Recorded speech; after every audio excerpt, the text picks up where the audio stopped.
April the 9th, 2018 at close to 12. And we've got three items. First item is amendment to Municipal Code, Chapters 8-12,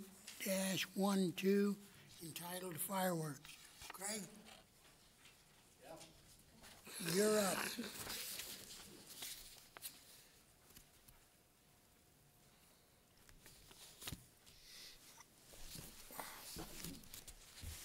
Hi. Hi. So do I give an overview or? Yeah. Okay. It's your first time. Yes. Introduce yourself, and then what are we talking about? Perfect. Thank you. I am Fire Inspector Craig Etherton, and I'm here today to talk to you about the changes to the fireworks ordinance. So I think you all have copies of the staff reports and the proposed amendments. Are there any questions or comments that we can help to clear up for you? So it says here the fire department opposes the release of sky lanterns due to fire safety concerns in our close proximity to forested areas. Can you tell us a little bit about what a sky lantern is? Sure. So sky lantern is, I think they originally come out of the the Orient. It's a paper or plastic parachute type of a deal with a heat source underneath it, and while the heat source is burning, that creates the lift in this parachute, this lantern, paper lantern, and they lift up into the sky and they drift off with the wind. So primary places where we've in the city have seen requests for sky lanterns is over at the Jewett House. It seems, I guess, it's a fairly common part of potential wedding ceremonies is to release these sky lanterns after the ceremony. So by that description, this isn't something that is released during our 4th of July community fireworks show. That's a completely different type of firework. Yeah. Yeah, so the sky lanterns actually will go up into the air and they will travel. So versus the aerials that we may see at one of our displays will just go up, ignite, and burn out and be done. But the sky lanterns can stay burning for quite some time. Thank you. Thank you, Mr. Chairman. Craig, in the staff report, it also refers to stands with peeling paint. What are we talking about there? So in the city of Coeur d'Alene, we issue a permit for the operation of fireworks sales. Part of that permit is the fire department will conduct safety inspections of the stands. How we do our fireworks here in the city is we require it to be a wooden structure of a certain size with required exits and some other stuff there. So these stands are used essentially just for 2 weeks every year. They're stored throughout the rest of the year, and over the last few years we've seen that they're starting to get into a little bit of disarray. So we don't know when the stands were created. We don't know when the stands were painted. We don't know those sorts of things. So there's a small concern that we may be dealing with peeling lead paint and some other stuff. We don't know the provenance of those.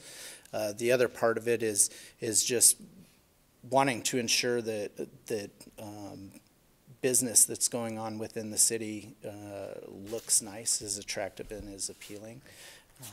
When they're kind of in a disheveled state of repair, I think they don't look as nice. They don't present as well for our city.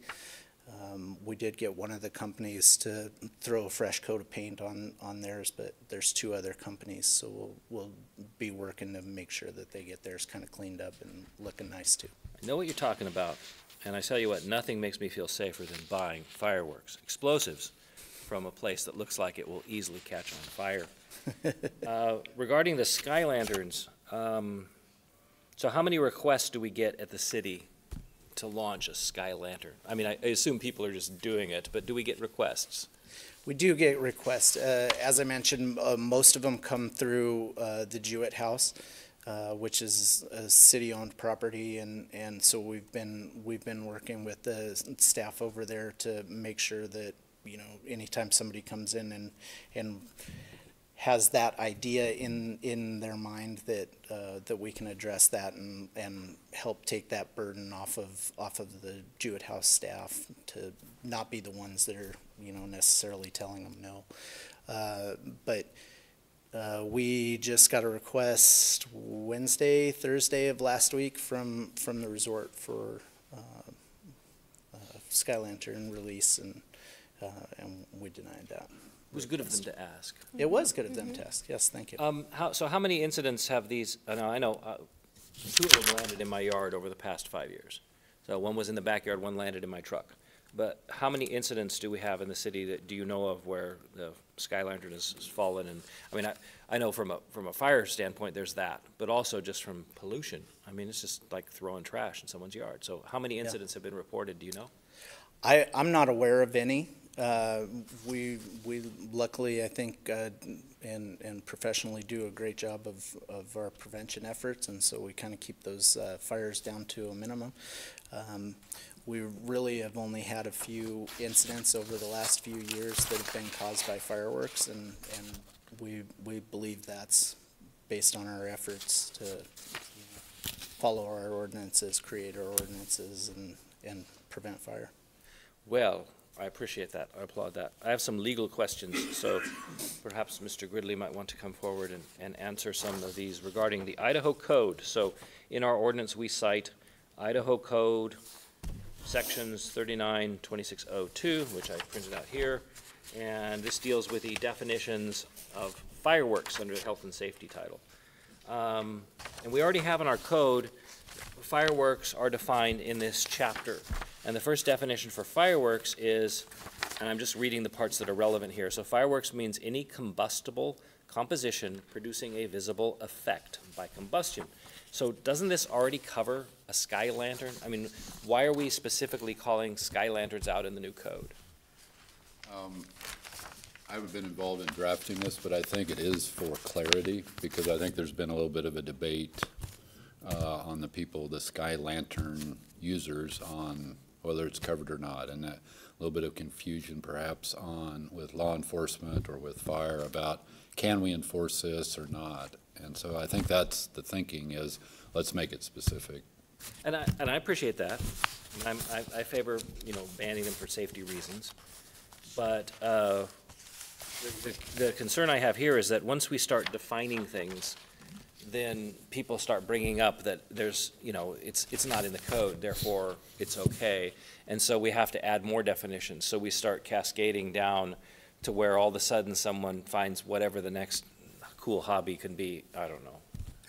And then we have to add this again, and so we're coming back again and again to the ordinance to clarify this and that. I mean, what's your opinion legally regarding being general, which is what's already in the code, versus being specific? I mean, do you see that as an issue? Well, I think, again, it gets down to the more specific you are, the more clear it is to the people that are trying to do the activity, and then also to the our folks who are trying to enforce whatever regulations. And so if it's pretty clear and clearly defined, it's good. If not, then there's wiggle room, and you get an argument about, well, this isn't really a sky lantern, it's a G.I. Joe parachute with a candle or something. You know, I don't know, but it's, I think. That's what I'm talking about, specifically that, yeah. Yeah, I think clarity in this instance is better. There are times, I suppose, when you have a paint with a broad brush, but when it comes down to law enforcement or coming to court to prosecute somebody for a violation, the court's going to want to require clarity. Okay. So that the person, you can say the person clearly knew that this wasn't allowed versus I've got some excuse. Okay, I can see that. And if it helps out our fire guys specifically to say it's a sky lantern, But I just want to make sure that no one is going to wiggle around. It looks like the definition is broad enough that it should cover if someone doesn't want to call it a sky lantern, they want to use whatever the Thai name is for the thing, that we could still, tell them that's forbidden under the code. So just and that's always an issue with me with specificity Sure. versus generalness. I mean, I favor generalness because I always think you can say, well, it is here, but you're right. People would say, oh, no, it's a sky lantern. It's not a firework. It's not really a combustible device that's visible from a distance. So anyway, thank you. Yeah, I think that's been the argument over the last many years, that people who have wanted to try and use them have tried to put forward, is to say, well, it's not a firework, it's not creating an explosion or some chemical combustion in that way. It's just this thing that floats and is pretty. So for our benefit, it's great to have the clarity. Okay, this just popped into my head. Would this ban balloons as well? So you have a balloon with a gondola, manned balloon. Would this affect that? Because it's technically the same thing. Manned balloons, huh? Hot air balloon. Hot air balloon. Hot air balloon. I guess it's a manned device, so we're saying unmanned device here. Yes. So if you're in it, Device. so actually if you want to do a sky lantern and hang on to it, you're good. With a fuel source that incorporates open flame, so I think we could put drones up with LED lights if you want to do that. That would be, have you ever seen those? Have you ever seen the fireworks that they do they have like a whole army of drones? No. It's really cool. I think that's going to be the future, actually, which I That's- think you fire guys will like a lot more, so, I think they did that at the Olympics opening, right? yes. mhm. Oh, okay. Yeah, it could be really cool. Anyway, thank you, that just popped into my head. Actually, it floated into my head. Okay, need a motion. Make a motion to recommend council adopt amendments to the fireworks ordinance. Second. Okay, any more discussion? All those in favor say aye. Aye. Opposed? Okay, thanks, Greg. And Renata, when would this be coming forward? Next council meeting? Thank you. Okay, item number 2, creation of a new municipal code, chapter 4-35, to be entitled Smoke-Free Zone. Betty Amon. Betty, Good afternoon, council members. Thanks for hearing this.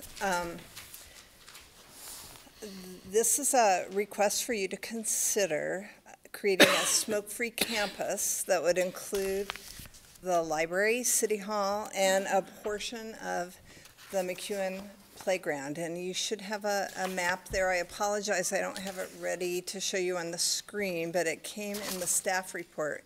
A kind of a rough draft of what we're expecting. And just to give you some background, we've been in this building for 10 years, and while libraries by state code don't allow smoking within 25 feet of the entranceways, we have an ongoing problem with people who sit on the benches or stand out in front of the library and smoke. And we've had complaints for years and years and years from people who have to walk through the smoke to get to the library. We had some people say, I have asthma and I can't even come to the library because there's always someone smoking. It's something the library boards looked at over the years, and they asked me, the executive team asked me to do some research with libraries across the country and in Idaho. And it's a mixed bag. There are several libraries in Idaho that prohibit smoking on any library property. Lots of libraries throughout the United States prohibit it, particularly at community colleges where there are campus-free, no smoking zones. Bill Greenwood from the Parks Department has no smoking signs out by the playground, but there's still people who smoke out there, and that material out there is combustible. Plus, it's just not healthy. So we feel like maybe this is the time to bring this forward and see what you think. questions?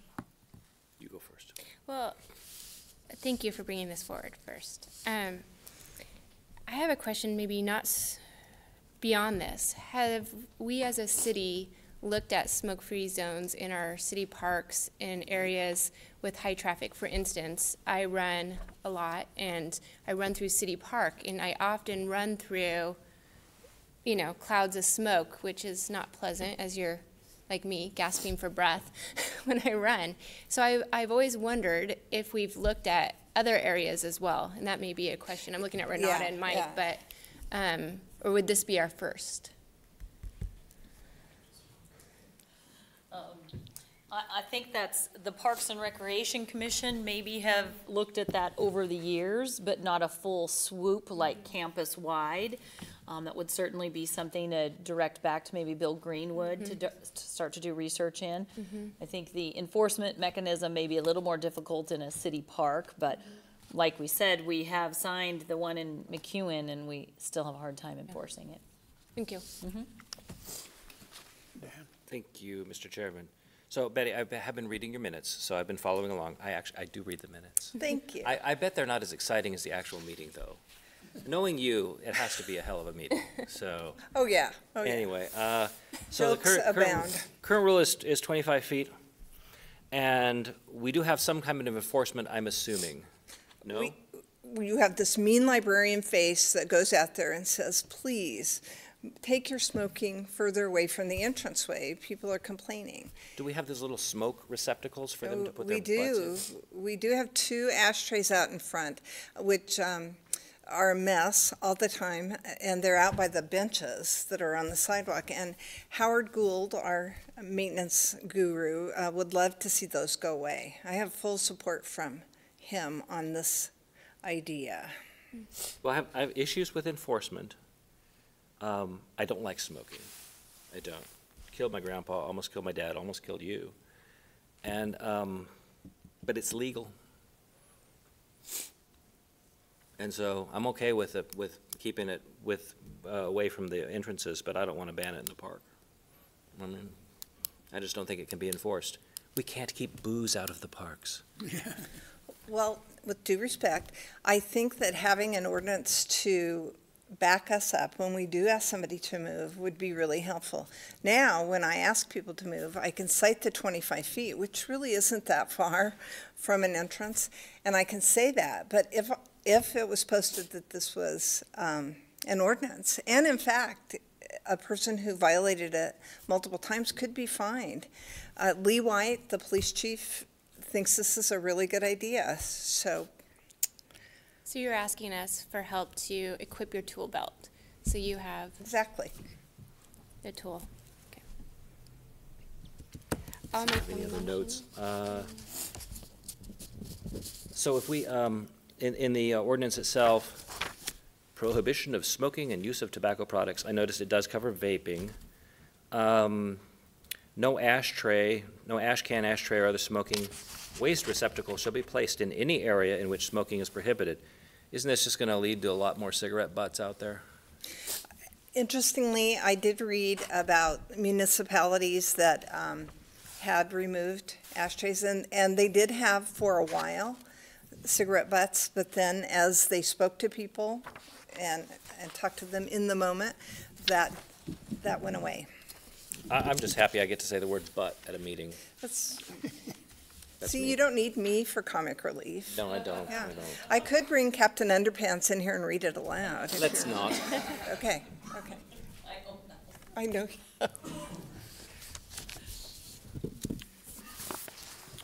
Okay, need a motion. I'll make a motion to recommend council adopt the smoke-free zone ordinance. Is there a second?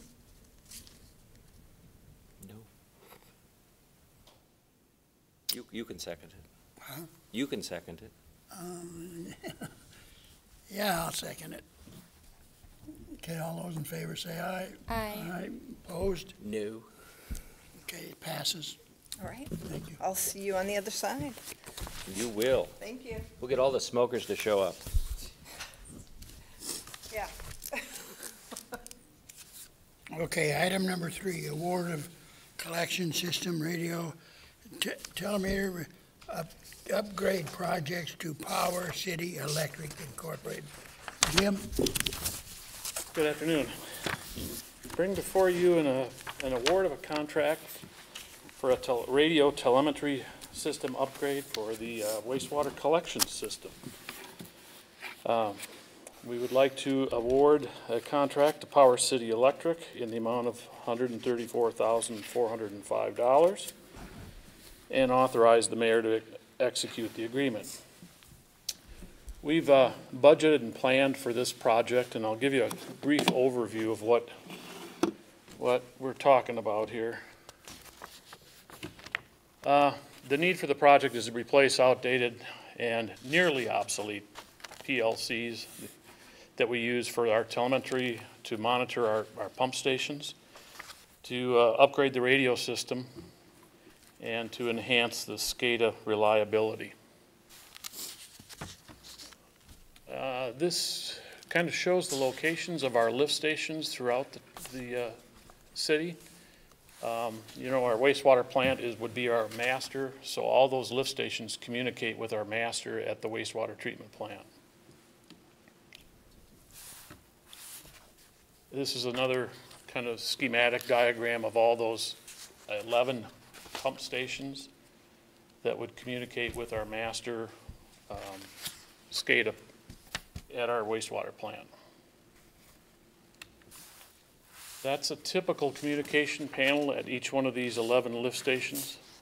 There is the blue box there is actually the programmable logic controller, the PLC, and the black box right next to it inside is the radio.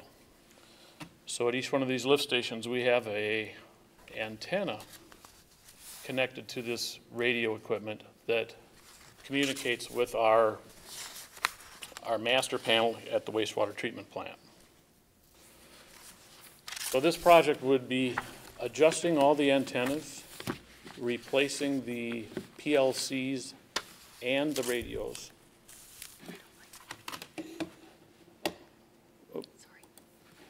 Oh, I'm sorry. That's helpful. This year, it would be $134,405 to replace these. We went through the typical bid process. We advertised for a 2-week period in the Coeur d'Alene Press, and we received no bids at the March 1st bid opening. So we contacted legal staff. They said that if we got 3 price quotes, we could use the lowest price quote. We were only able to obtain 1 price quote, as a matter of fact. So we're recommending that we award it to that company, Power City Electric. And as you can see from the recommendation from our electrical engineers, the bid amount or the price quote is close to the engineer's estimate. So I would take any questions. Why do you think you only received 1 price quote? I don't know, Ron. I don't know what the answer to that is. Either they were too busy. I don't know. Any other questions? Yes. Dan? Thank you, Ron. So equipment's working now. Yes, but it's pretty unreliable, and we don't have. Describe unreliable. They don't communicate very well. We have line of sight issues with our antennas. The PLCs that are in there are nearly obsolete. We have one elderly gentleman that is the only one that can work on them, and he's getting close to retiring, and we can upgrade with new modern equipment PLCs that almost anybody can program. How old is it when it was put in? I would say probably at least 15 to 20 years old. Oh, geez, okay.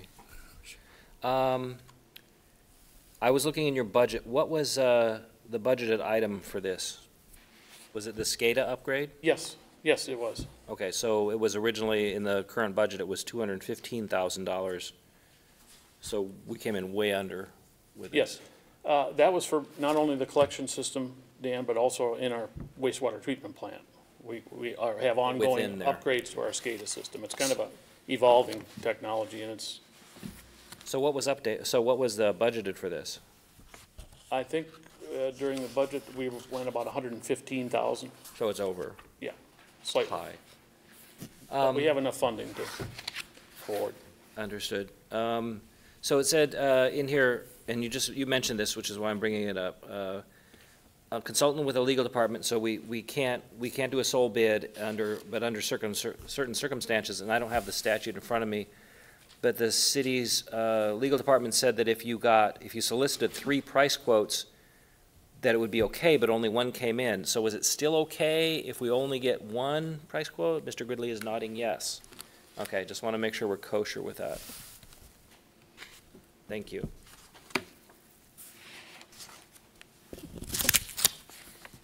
Amy? Need a motion? So I would move that we recommend council approval for an agreement with Power City Electric in the amount of $134,405 for the collection system radio telemetry upgrades. Second.